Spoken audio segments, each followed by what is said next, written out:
Okay, we are back.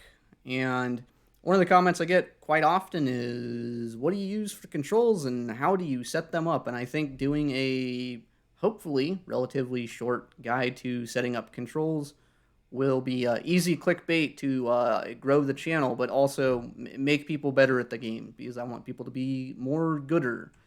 Now, the first thing we're going to do is we're going to go to the Eagle controls thing, and I'm going to assume that people have at least clicked through this a couple of times and have been baffled by it. And I'm not going to do a extra super minute breakdown of everything. Really, in reality, for props, you don't need a lot of these controls mapped. A lot of them are redundant. A lot of them only apply to jets, so they remain mostly irrelevant. Right up here, we got our movement stuff. First thing we're going to do, we're going to set all these sensitivities up as high as they go, because the way sensitivity works in WarThunder is these are just input lag. So if you set this down to very low, you'll push forward on the stick, and then the guy's going to wait, he's going to wait, he's going to wait, and then he'll push forward on it. So we don't want that. We want instantaneous response for the joystick that we're using. Throttle axis is mapped to the throttle that we have, and I'll put up an overlay of kind of like a drawing of like what I have and how it's set up. Because the way it's set up is it sits on my computer desk. I have a keyboard in the middle. I have a stick on the right side, throttle on the left, and then a mouse on the right side to do all the mouse stuff. Got a roll axis here. You got it pretty much set to the joystick. Nothing really crazy here. We have nonlinearity set to 2.3 and multiplier 1.37. With roll, I run a little bit higher multiplier just because I don't want to have to pin the stick all the way to the side to get full roll. Roll's something I usually want to have a lot of it, and I want to have it right away. And it's not really hard to tune out the sensitivity of rolling, so not really a big deal. Pitch, a little bit different. Nonlinearity 1.4, multiplier 1.04. Really, the way that props feel is going to be more or less based on pitch sensitivity and your nonlinearity curve. So usually if I'm trying to get like the right feel of a prop, I'm going to play with this.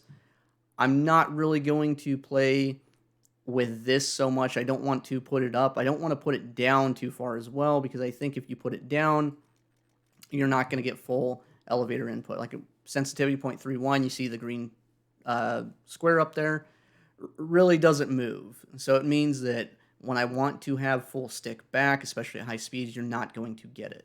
So run one, run whatever you need to. On some planes, you might run something like 88, 98, whatever it is, maybe on a Spitfire as you're learning. But generally speaking, put this at 1 or above. It'll be fine.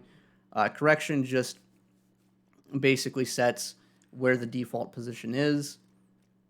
Maybe you want to have a little bit of back pressure or forward pressure. I just set it to 0. Not going to worry about it. And we go down to yaw. Yaw is set on pedals. Same thing as roll. I have this set a little bit higher in sensitivity just so that I don't have to really pin the pedals all the way over to get full rudder deflection. And I use nonlinearity to manipulate the feeling towards the center. And then we move down. Thrust vectoring, this stuff doesn't matter. Force feedback doesn't matter. Mechanization, boosters, doesn't matter, doesn't matter, doesn't matter, doesn't matter. Flaps up, flaps down, this does matter. This is very important because in prop dogfights, a lot of your moves are going to be determined based on your flap setting. And I have this mapped to basically the thumbstick on my joystick. This is at the tip of my thumb. This is something that is readily accessible. And really, when you're setting up your controls, you really need to think about in terms of what do you want right away? What do you need right now? And what can you kind of dial back from and maybe don't need right away? Toggle gear, something I don't need right away. It's on the keyboard. It doesn't matter if I have to move my hand from the throttle to the keyboard to get to my gear. Usually, there's not really any situation where I'm going to want it right away right now. Left brake, right brake, that's on the pedals. All the guns, they're mapped to a single trigger. I'm not someone who does like this two-stage trigger thing. Instead, what I do is I have a switch primary and switch secondary weapons button. Switch primary basically means I can press the 1 and I can toggle through all of the gun selections, all of the gun combinations. If I really need to pepper a guy with just machine guns, I can hit 1 a couple of times. There's really not any kind of situation where it's like, I want just the machine guns right now, but I don't want to use the cannon. So doing it this way, to me, makes the most sense. All this other stuff is superfluous. It's all jet related, bombing related. We don't bomb. We're not jetting. We're gonna make a different control preset for that. Same thing with gunners. Don't have gunners. View, you're limited to first person view. We have track IR, so all this camera movement stuff doesn't matter. Zoom axis, on the other hand, does matter because I have it set to not take the input from track IR anymore. So this is mapped to a different thumbstick on my joystick, but basically it's set so that at the beginning of the game, anytime I spawn in, I'm going to zoom all the way out because that increases field of view, and that's usually what I want for looking around. Really, as long as you can set the field of view to as maximum as you can get, and then just have like one button to press for zooming all the way in, that's also fine. View stuff doesn't matter. Head movement doesn't matter because it's all done on track IR. Aerobatic smoke, not something I need right away. So we map it to L because if we deploy the smoke, we're looking to give someone an L. Open cockpit, another one of these buttons. Don't really need it right away. Sometimes it's nice to use. Sometimes it's nice to cheat with, but not really one of those buttons that I need right away. So it's on the keyboard. Toggle cockpit sight, this is just on there by default. Not really any situation where you really want to turn off the gun sight, but I mean, it's there. I just haven't like debound it. And we get down here. This is actually another important axis here. Trim aircraft, reset trimming. Don't have those mapped because I've found that the trim aircraft function doesn't really work all that well. It doesn't really give you what you want. Reset trimming. Once again, that sets everything back to 0. Maybe if you're on a keyboard, maybe this makes sense. I don't have them mapped because we're going to do everything more or less manually. On planes that have 3-axis trimming, I can adjust them pretty much at will all of the time. With the trim axes, I also have all of these mapped to an axis. I have them mapped to dials on my throttle, so I can dial the trim that I want. And then we also have a special little button. We're going to revisit this little button here in the end of the video to show what it actually does. And then engine controls mode. I have the engine controls, manual engine controls, are more or less mapped to my right side numbered keypad because really radiators, not really something I'm adjusting on the fly like where I need them right now, so I can kind of divert attention, be like, okay, cool, I can adjust to 100% radiator if I need it. And a lot of times I don't really bother using back on most planes. Mixture, same thing. You set it on takeoff, you tune it, you're not really adjusting it on the fly, doesn't really matter. Only thing that really matters is propeller pitch. This is the only thing that's actually interesting because there are some tricks that you can do with propeller pitch, especially in BF-109s, that end up being fairly helpful. But we're going to come back to mapping that. And we go all the way down here. All this stuff here doesn't really matter. We're not doing multi-engine stuff. And really, WarThunder does multi-engine really badly, so we don't really need this. And then we go down to, I think, common. And we have our 2 quick radio messages. You can map a whole bunch of other ones, but really the only 2 relevant ones for sim are 3 and 4. Follow me and cover me. Follow me pings you on the map, and this is like, hey, this is where I'm at. Cover me is, hey, this is where I'm at, and I'm being engaged. Come help me. All this other stuff doesn't really matter.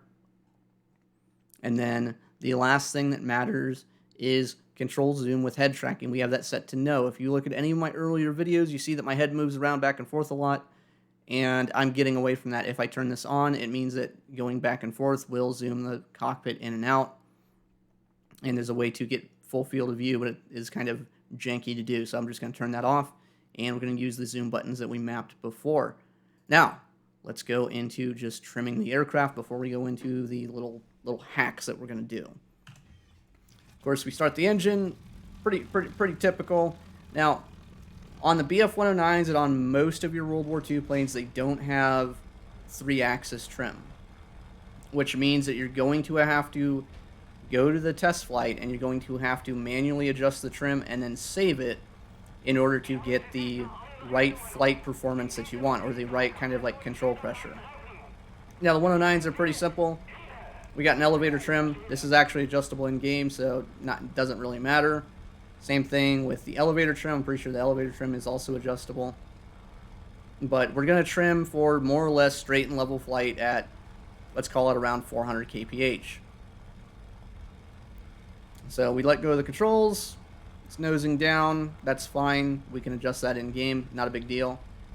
And we notice that on 0%, Aileron trim wants to roll to the left.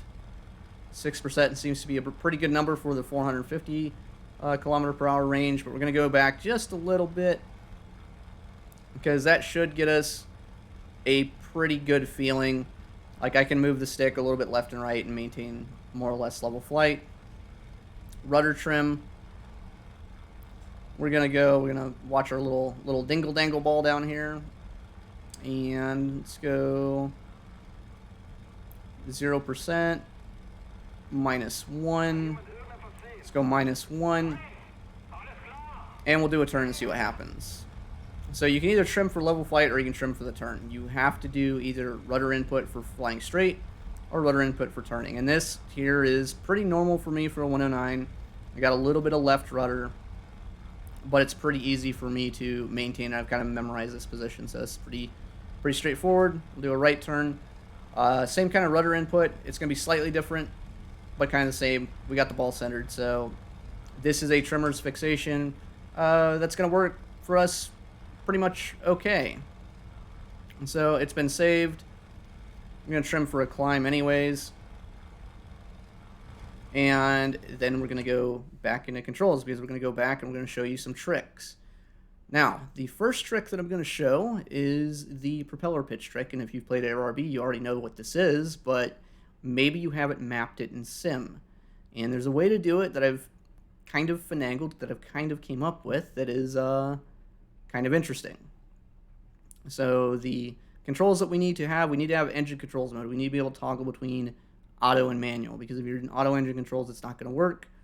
And then we need to have propeller pitch map. Now, there's two things here. I have a propeller pitch axis this is a dial on my control stick. This is one of the little rheostat switches. I can set it at the beginning to whatever propeller pitch I want. I can leave it, toggle it back to auto, and be fine. Like you can see up here, as I move the dial, this is the propeller pitch. This is all the way to 0. This is 100. This is the default setting. This is like what it will automatically be on when I switch into manual prop pitch. But we're also going to map this. This is a left button on the control stick. And if I hold this button, it should go all the way to 100. So we're going to find out. Next thing we need to toggle auto prop pitch. Let's escape there.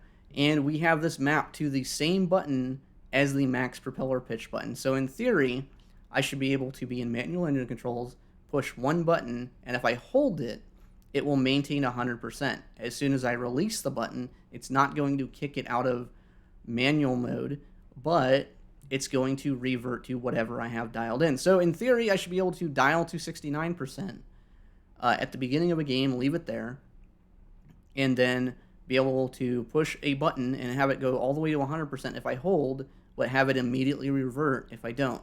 These other two buttons, this is also just my traditional toggle switch that's next to the rheostat thing, and I might move away from this, but right now, because I have control familiarity, I'm not going to really change this, and all these other buttons don't matter. The next thing that we're going to do is we're going to show how to cheat with elevator trim. Let's find our elevator trim. It's kind of the same thing with the prop pitch. We have a maximum value button set. This maximum value button is set to something I can easily reach on my joystick. Now, the way that this works, a little bit different than prop pitch, because the way the game models trim is there's no actual trim tabs. It's just the instructor more or less setting a default position. If you trim to 100%, the pilot is going to have the stick planted all the way in his lap. Now, the way that this works is it's 100% elevator deflection, but there's an input delay. So you're going to have to hold down the button to preload it, and then eventually the guy will pull up fully. This is a good way to recover from some dives. It's a good way to gain advantages in first turns when you're at high speed. It's also a good way to just rip the fucking plane in half. So is it useful? In some cases, yes. Is it necessary? No, absolutely not. But we're going to showcase it anyways. All right, we got all our buttons mapped, and we're just going to go into a little bit of a climb. It's going to take a little bit of time. We got some overheating. So auto radiator, put the radiator all the way up, and we're going to go up here. And I'm going to try to get to around 1,500 meters.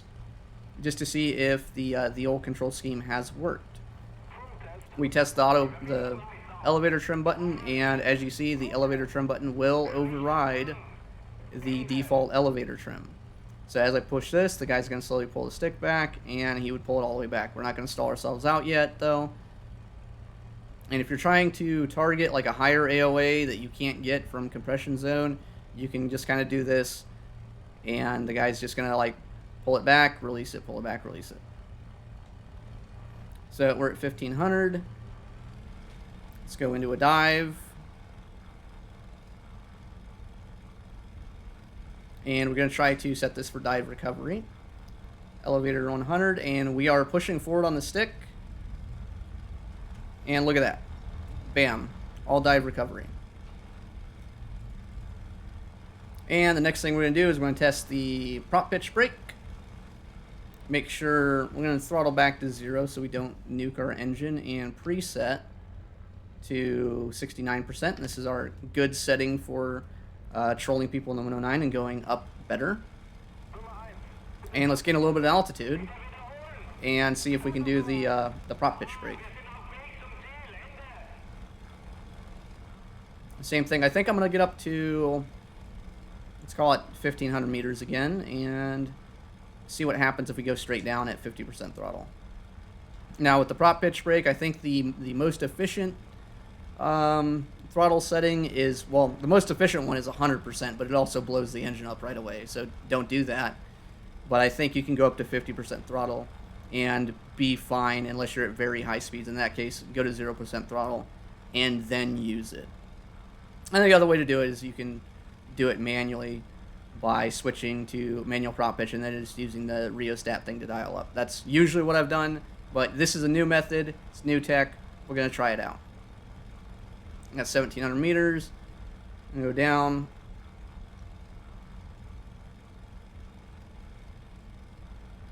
Pick up a bunch of speed.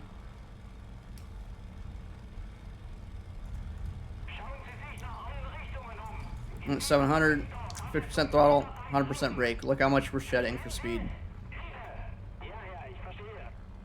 Throttle up just a little bit, see if we can brake it. Release, back to 69%. Tap the button again, and we're back into auto. So if we want to just go back to auto and not worry about blowing up the engine, it's probably the best way to do it. Same thing, 100%, 69%, go up.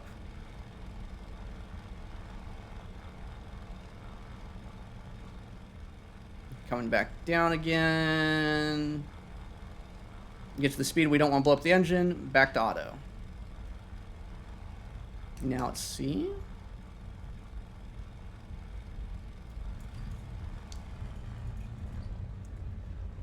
Fall out of the sky maneuver.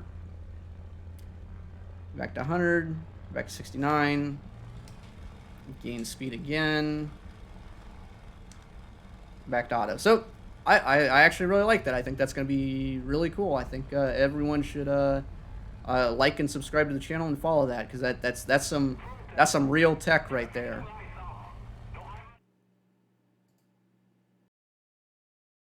Anyways, these are the NFTs that I was going to drop somewhere in the video, but I'm lazy at editing, and I kind of did everything live.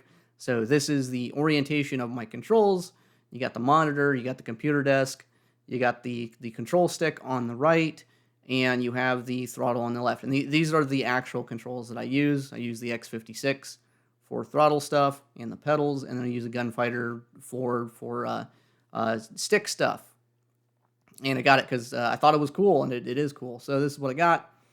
We got our center thumb button here for my flaps. That's the important part. We got the trigger for my guns. We got a track IR reset button because sometimes I jostle around, and a lot of times I find myself having to reset track IR. And then we got another thumbstick for zoom in, zoom out, and then we got our trim cheater button. And really, as you can see, there's a lot more options on the stick. If I didn't have track IR, I'd probably use the hat switch on the left side to look around. And as I transition to jets, I might remove the flaps and put radar controlling stuff and missile lock stuff there. But for props, that's what we got. Same thing, X56 throttle has too many fucking buttons, too many switches. Kind of useful for radar stuff, but really the core stuff that we use is going to be limited to more or less the trim, the air brake button, and enable and disable manual prop pitch.